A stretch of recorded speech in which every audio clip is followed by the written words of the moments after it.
Maka barakallahu fikum, ikhwani fillah rahimani wa rahimakumullah. Kita terus berusaha menghasung salafiyin untuk terus kita menjalin persaudaraan, menjalin ukhuwah. Namun, sebagaimana topik kita ini berusaha untuk menjalin ukhuwah dan persaudaraan. Itu di atas al-haq. Dengan kita tidak membiarkan tuduhan-tuduhan dusta itu menjadi sesuatu yang akhirnya dianggap menjadi kebenaran oleh orang-orang yang tidak tahu, atau oleh generasi-generasi berikutnya. Maka harus diluruskan tuduhan-tuduhan tersebut. Kedustaan-kedustaan tersebut harus dijelaskan bahwa yang demikian tidak benar. Bukankah Syekh Abdul Al-Bukhari hafizahullah ta'ala menyebutkan di dalam sautiyah beliau, yang pertama, bahwa wajib bagi pihak Ustaz Lukman dan juga wajib bagi pihak Asatidzah Jumhur untuk rujuk dari kesalahan-kesalahannya. Bukankah yang dituntut bukan hanya dari pihak Ustaz Lukman? Namun sampai sekarang, yang disayangkan, tuduhan-tuduhan awal yang menyebabkan perpecahan di kalangan salafin ini sampai sekarang Asatidzah Jumhur masih belum merealisasikannya. Nah, ini harus diluruskan. Begitu pula dengan masyayikh kita. Syekh Arafat, Syekh Salah Kentush, Syekh Munir Sa'di, kemudian juga Syekh Abbas Al-Jonah, sebelumnya juga Syekh Al-Alim Abdul Ghani Ausat, hafizahumullahu jami'an. Begitu pula dengan yang sekarang, Syekh Ahmad Badukhun, juga Syekh Imad Al-Adani, hafizahumullahu jami'an. Semua para masyayikh bersepakat bahwa kita sesama salafin harus terus menghasung persatuan namun di atas al-haq. Maka ketika masyayikh melihat adanya ketidakjujuran pihak asatidzah dalam menjalankan nasihat para ulama, maka mereka mulai menjelaskan kepada umat. Bukankah Syekh Al-Bukhari, ketika ada yang mengatakan, kalau misalnya dia mengatakan, bukankah Syekh Abdul Al-Bukhari menyuruh kita untuk diam? Naam, dalam sautiyah beliau yang pertama, ada di antara wasiat tersebut. Namun perlu diperhatikan, ucapan tersebut beliau ucapkan pada Syawal tahun 2021. Ramadan setelahnya pada tahun 2021 tersebut. Yang dimana masyayikh ketika mengadakan daurah Al-Imamul Muzani, baik 1, 2, ataupun 3, itu terus mengkonsultasikannya kepada Syekh Abdul Bukhari. Nah, terkhusus Syekh Arafat hafizahullah ta'ala. Syekh Abdul Bukhari, kalau kita mau secara meneliti ucapan beliau dalam sautiyahnya tersebut, mengembalikan permasalahan ini juga kepada para masyayikh. Ini juga wasiat dari Syekh Abdul Bukhari. Silakan dibuka sautiyah Syekh Abdul Bukhari, didengarkan ulang bagaimana beliau mengatakan, wal amru fiha ilal masyayikh. Dan kembalikan permasalahan ini kepada al-masyayikh. Nah, dalam Darul Imamul Muzani yang pertama, seluruh asatidzah kibar yang disebut oleh as-salafiyin dengan asatidzah kibar diundang untuk hadir dalam daurah. Namun saya disayangkan mereka tidak mau datang, bahkan meminta masyayikh ketika itu untuk keluar dari markis, dari ma'had Jember untuk bertemu dengan mereka sendiri. Nah, begitu pula dengan daurah yang kedua. Bagaimana Syekh Abdul Ghani, ini seorang yang sudah tua, seorang ulama dari negeri Jazair, ingin berjumpa dengan asatidzah jumhur. Akhirnya meminta tolong kepada kita untuk menghubungi ana dan Ustadz Abdul Haris ketika itu. Berusaha menghubungi. Namun ternyata bahkan salam pun tidak dijawab. Yang lebih menyedihkan ya ikhwan, kejadian beberapa hari yang lalu ketika kita mengantar kepulangan masyayikh, ana di bandara, ana pribadi ketika itu dengan beberapa ikhwan di Bandara Soekarno-Hatta di Terminal 3 ketika mengantar Syekh Imad Al-Adani hafizahullah ta'ala. Allah takdirkan ana bertemu dengan Ustadz Ahmad Khadim. Ketika itu dari kejauhan ana melihat sosok seseorang yang sedang mengawi-ngawi tangannya, dengan tangannya memanggil-manggil ke arah kami. Dan kita melihat dari kejauhan, sosok belum jelas mukanya. Maka kita hampiri karena memang kelihatan pakai jubah seperti itu. Setelah dekat, baru kemudian kami, saya dan ikhwan yang lainnya, melihat ternyata Ustadz Ahmad Khadim. Nah, alhamdulillah kesempatan, saya dalam hati mengatakan kesempatan untuk bisa bertemu dengan salah satu dari pihak asatidzah jumhur. Maka ana datangi beliau, ana ucapkan salam, dan beliau menjawab salam ana. Ana ketika itu alhamdulillah ada bertanda baik, mudah-mudahan.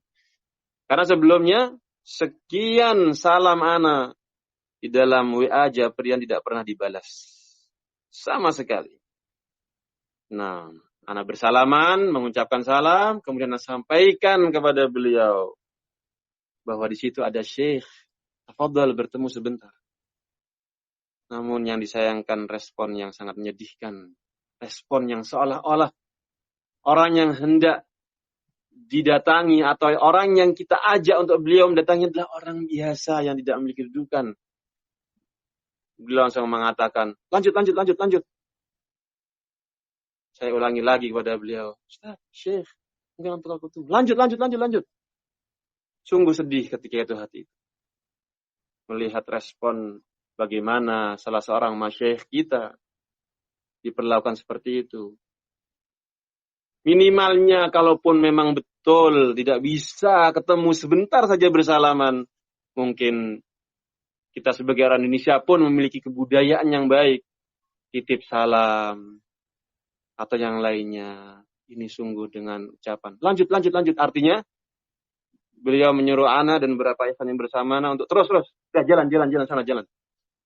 Nah, menyedihkan sekali. Dengan alasan bahwa beliau tanggung jawab karena sedang bersama jamaahnya. Coba kita bisa bayangkan, apakah memang tidak memungkinkan sama sekali. Dalam kondisi beliau masih duduk setelah itu dalam waktu yang lama, jarak yang hanya puluhan meter. Bahkan ana tawarkan ketika itu untuk kemudian kita yang mendatangi Ustadz Ahmad Khadim. Kita, ana dan bersama Syekh Imad ketika itu, ana dalam rangka berusaha untuk bisa ketemu. Ana tawarkan di WA. Kalau begitu kita yang mendatangi antum. Namun tidak ada respon sama sekali. Sungguh ini menyedihkan. Bagaimana seorang salafi Ahlus Sunnah wal Jamaah yang di mana perkara yang menjadi ma'ruf di kalangan Ahlus Sunnah itu ihtiramul ulama, ihtiramul masyayikh sunnah. Salafi itu dikenal sebagai orang yang sangat memuliakan ulama. Bahkan mereka salafi yang sejati, ahlu sunnah, itu sangat ingin untuk bisa mendatangi ulama walaupun negeri mereka sangat jauh. Ahlu sunnah, salafi, para penuntut ilmu yang sejati, mereka siap mengorbankan harta mereka, kemudian mendatangi masyayikh, mendatangi para ulama. Oh ya subhanallah, disebutkan oleh di dalam kitab Al-Adab Syar'iyyah karya Ibnu Muflih Al-Hambali rahimahullah, beliau menyebutkan, menukilkan kalam dari Ibnu Hazm. Qala waqad qala Ibnu Hazm qabla as-sabqi war-rami fil ijma'. Sungguh telah berkata Ibnu Hazm sebelum bab tentang as-sabq, perlombaan dan rami, melempar panah, fil ijma', dalam kitab beliau Ijma'. Berkata Ibnu Hazm, ittafaqu, yaitu para salaf bersepakat, ala ijabi tawqiri ahlil Qur'an wal Islam wan Nabi sallallahu alaihi wasallam.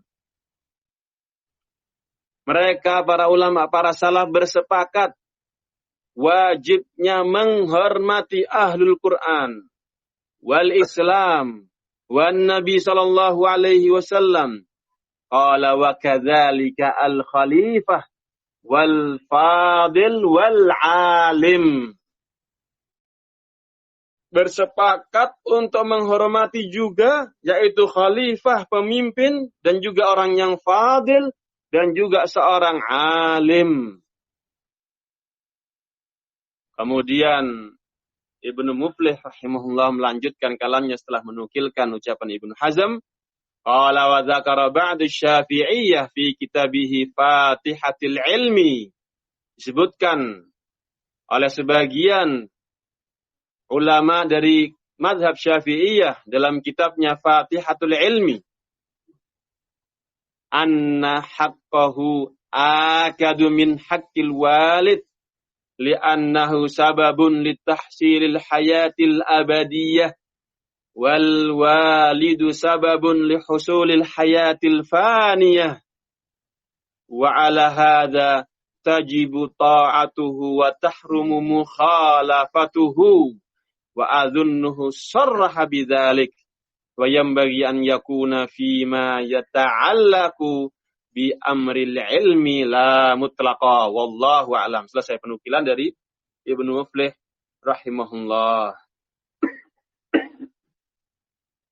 Yaitu sebagian ulama mazhab Syafi'iyah menyebutkan bahwa hak seorang alim ini lebih kuat dibandingkan dari hak seorang tua, orang tua atau seorang bapak. Mengapa? Karena dengan keberadaan ulama itu menjadi sebab adanya kehidupan yang kekal. Orang bisa masuk dalam surga. Itu dasarnya adalah ilmu yang bermanfaat, dan ilmu tidak bisa diraih kecuali melalui perantara para ulama di setiap zaman. Maka keberadaan ulama itu menjadi sebab seseorang bisa meraih kehidupan yang abadi. Adapun orang tua itu merupakan sebab munculnya anak pada kehidupan yang faniyah. Al-hayatul faniyah, yaitu kehidupan anak di dunia. Di dunia ini merupakan kehidupan yang faniyah, yang sementara. Nah, maka atas dasar ini wajib untuk mentaati ulama dan haram untuk menyelisihi perintahnya. Dan ini sesuai dengan nas permasalahan wajib kepada para ulama. Perintah dari Allah Subhanahu wa taala, atiullah wa atiur rasul wa ulil amri minkum. Taat, untuk wajib taat kepada Allah dan kepada Rasul-Nya. Begitu pula wajib untuk taat perintah, mentaati ulil amri, yaitu para penguasa dan para ulama. Nah, wa yanbaghi an yakuna fi ma yata'allaqu bi amril ilmi la mutlaqan. Jelaskan di sini bahwa lebih ditaati para ulama dibanding orang tua, yaitu dalam perkara yang berkaitan dengan ilmu, tidak secara mutlak. Seperti itu. Maka demikian kebiasaan salaf kebiasaan Ahlus Sunnah wal Jamaah dari masa ke masa. Mereka sangat menghormati ulamanya, mereka sangat menghormati masyayikhnya. Yang menyedihkan, ini diajak ketemu sebentar dalam kesempatan yang sudah bukan di Jember. Dahulu ada syubhat, masyayikhnya tidak ada masalah, tapi tempatnya bermasalah. Penyelenggara tempatnya bermasalah. Di Jember, karena orang-orang yang bermasalah. Tapi ini sudah bukan di Jember, di tempat umum. Dengan jarak hanya puluhan meter. Untuk kemudian enggan mendatangi. Padahal kalau ke kamar mandi sangat bisa. Ke toilet sangat bisa. Tapi sekedar untuk kemudian bertemu Syekh.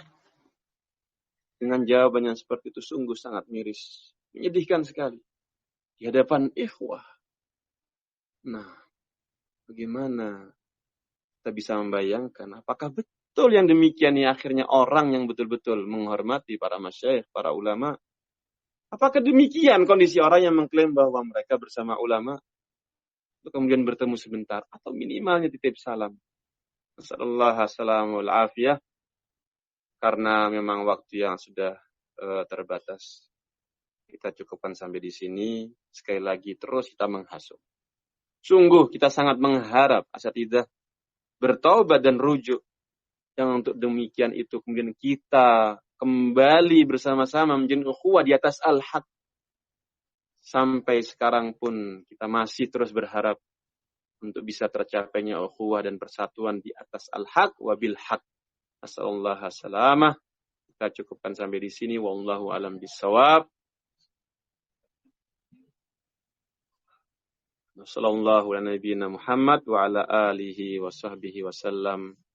Wa akhiru da'wana anil hamdulillahi rabbil alamin.